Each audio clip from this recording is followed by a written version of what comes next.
Good morning students, I am your English teacher Sarita Chauhan. मैं आपको पढ़ाऊंगी English reader. So students, let's open your book.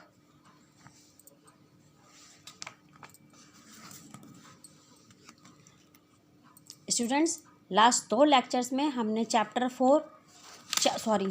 3 the talkative turtle discuss किया है।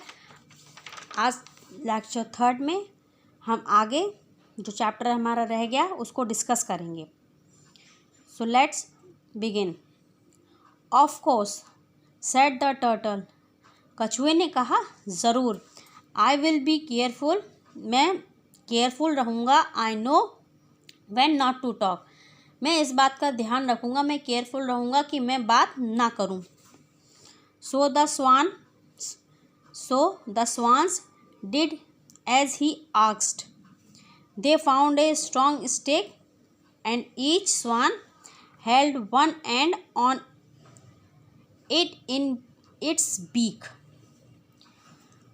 तो उसने स्वान से पूछा था, तो उन्होंने एक ऐसी स्टिक को ढूंढा जो स्ट्रॉन्ग थी और उस स्टिक को दोनों स्वान्स ने अपनी चोंच में एक एक एंड से पकड़ लिया।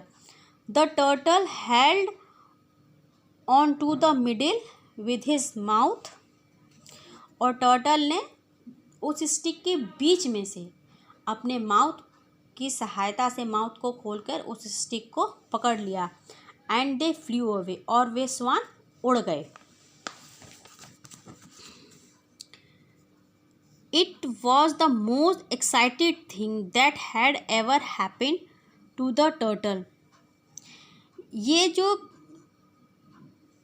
चल रहा था, जो स्वान उसको लेके उड़ रहे थे, टर्टल के लिए ये सब बहुत एक्साइटिंग था। उसको बहुत अच्छा लग रहा था, बहुत मज़ा आ रहा था।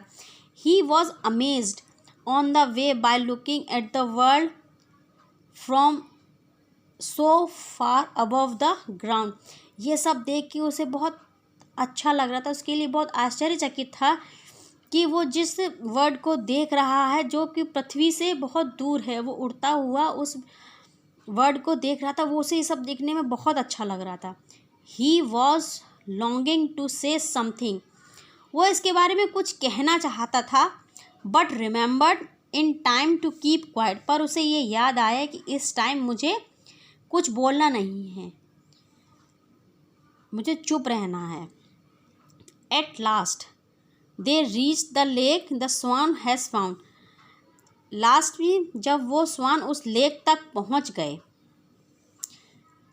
It was a beautiful lake, large and blue with plenty of water. ये जो सुंदर सी झील थी वो बहुत बड़ी थी और उसमें ब्लू कलर का पानी भरा हुआ था। Oh look, the turtle began to excitement remembering much too late to keep quiet. जब उसने यह सब देखा तो टर्टल इतना एक्साइटेड हो गया, इतना खुश हो गया कि वो यह भूल गया कि मुझे चुप रहना है। The stick slipped from his mouth and he fell down from the sky into the rocks.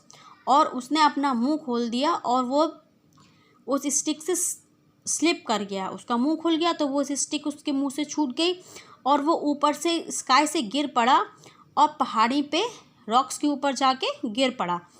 The swans were sad to see their friend the turtle fall and hurt himself. ये देखकर स्वान्स, जो हंस उसके friend थे, उसको ये देख उन्होंने जब ये देखा तो उनको बहुत बुरा लगा। वो बहुत दुखी हुए कि उनका फ्रेंड टर्टल वहाँ से गिर गया और उसको चोट लग गई।